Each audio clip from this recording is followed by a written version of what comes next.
Well, Mohamed Duar is Amnesty International Australia's spokesperson for the occupied Palestinian territories. The organisation awarded Anas al-Sharif its Human Rights Defender Award. Well, he joins us now from Sydney. Welcome to the programme. So, what is your reaction to the killing of journalists in Gaza, including Al Jazeera's Anas al-Sharif and his colleagues?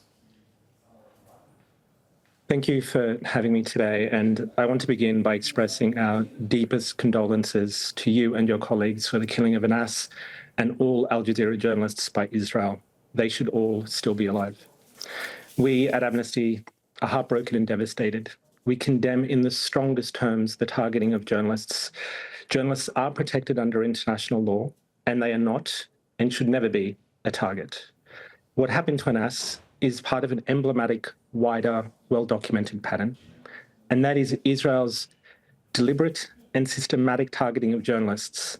And we've seen this even prior to the genocide in Gaza with the targeted killing of Shireen Abu Akleh in 2022.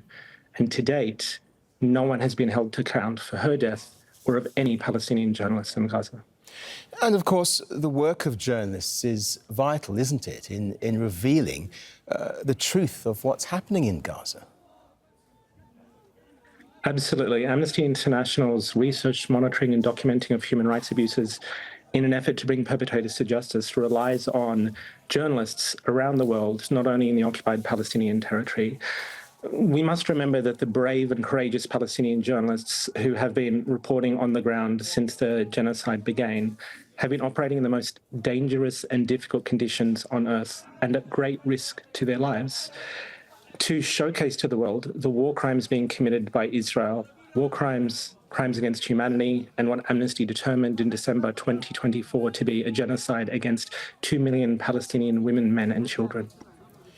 How dedicated was Anas al-Sharif in his pursuit of the truth? Anas is a hero to all Palestinians around the world. I'm deeply affected by his killing. He was like a brother to me. Every day I would await proof of life from him via WhatsApp. We would speak on the phone with my broken Arabic, which would make him laugh. And last year, because of his extraordinary contribution to being the eyes and ears of the world in Gaza, his unrelenting and unwavering commitment, even after, as you said in your report, they targeted his home in Jabalia, they killed his father, the Israeli forces made it clear they knew where he was at all times and sent him threats via WhatsApp. And because of that, I'm proud that Amnesty International was able to honour him and his courage through a Human Rights Defender Award. There is no doubt that Anas committed his life to standing in front of the camera, exposing Israel's genocide.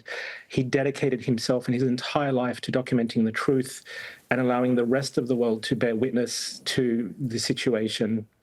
He had only called me 2 weeks ago when the IDF had begun to threaten him directly, seeking international protection. And I am proud that I was able to help form the Protect Anas al-Sharif campaign to bring global attention, which was also supported by the Committee to Protect Journalists and UN Special Rapporteurs, so that we could try and protect Anas and all of the remaining Palestinian journalists in Gaza. You referred to something briefly earlier. The killing of journalists going about their jobs is completely at odds with international humanitarian law, isn't it? Absolutely. There is no doubt that the deliberate killing of journalists is a war crime under international law, and those who are responsible must be held to account and face justice. As I said earlier, since the death and the targeted killing of Shireen Abu Akleh, a household name in the Arab world, just like Anas was, no one has been held accountable. Mohamed Duar, we very much appreciate you joining us. Thank you. Thank you.